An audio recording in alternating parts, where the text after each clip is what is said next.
আমি নিন্দা করার ভাষা পাচ্ছি।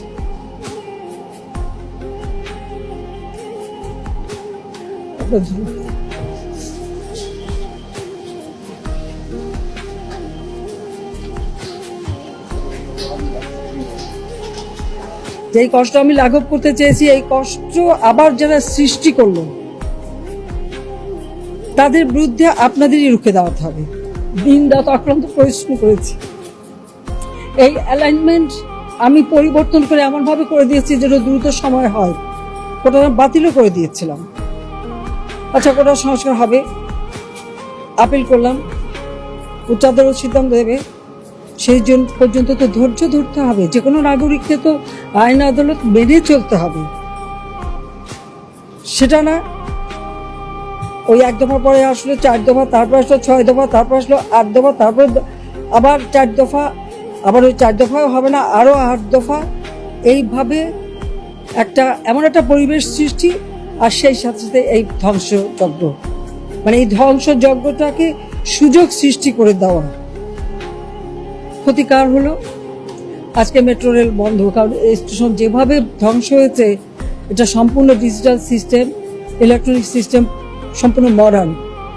এটা তো কতদিনে ঠিক হবে আমি জানি না, কিন্তু কষ্ট পাবে তো মানুষ। আপনারাই কষ্ট পাবেন, দেশের মানুষই কষ্ট পাবেন, এই ঢাকা শহরের মানুষই কষ্ট পাবেন। ঘন্টার পর ঘন্টা আবার ট্রাফিক জ্যামে পড়ে থাকতে হবে, আবার কর্মস্থলে পৌঁছানো, আবার ফেরত আসা, দীর্ঘ সময় লাগবে, এবং ওই বসে ট্রাফিক জ্যামে কষ্ট পাওয়া। আপনাদের কষ্ট লাঘব করতে চেয়েছিলাম, তা আপনাদেরকেই বলবো যে এই কষ্ট আমি লাঘব করতে চেয়েছি, এই কষ্ট আবার যারা সৃষ্টি করলো তাদের বিরুদ্ধে আপনাদেরই রুখে দাঁড়াতে হবে, দেশবাসীকেই রুখে দাঁড়াতে হবে। বিচার তাদের করতে হবে। আমি তাদের কাছেই বিচার চাই, কারণ আমাদের প্রত্যেকে, এই যে মন্ত্রণালয় যারা এবং এই মেট্রো রেল নির্মাণ কার্যের সাথে যারা জড়িত, তাদের আজকে চোখে পানি পড়ছে এটা দেখে, যে কিভাবে একটা দানবিক কর্মকাণ্ড এই দেশে হলো, আর কেন করলো। আমি তো দেশের মানুষের জীবনমান উন্নত করতেই তো কাজ করে যাচ্ছি এবং করেছি, তো এটা তো অস্বীকার করতে পারবে না কেউ। যে 15 বছর আগে 2008 পর্যন্ত এই দেশের কি অবস্থাটা ছিল একবার চিন্তা করে দেখেন।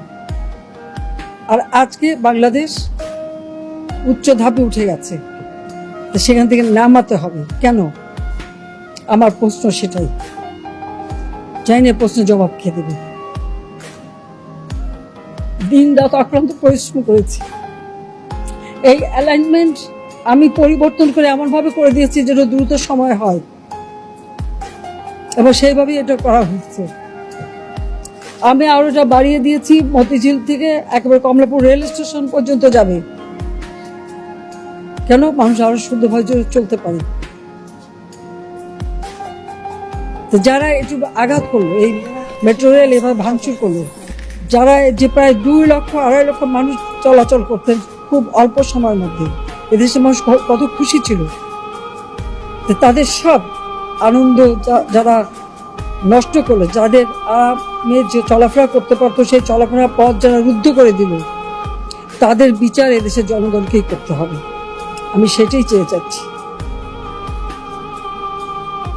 আমি নিন্দা করার ভাষা পাচ্ছি।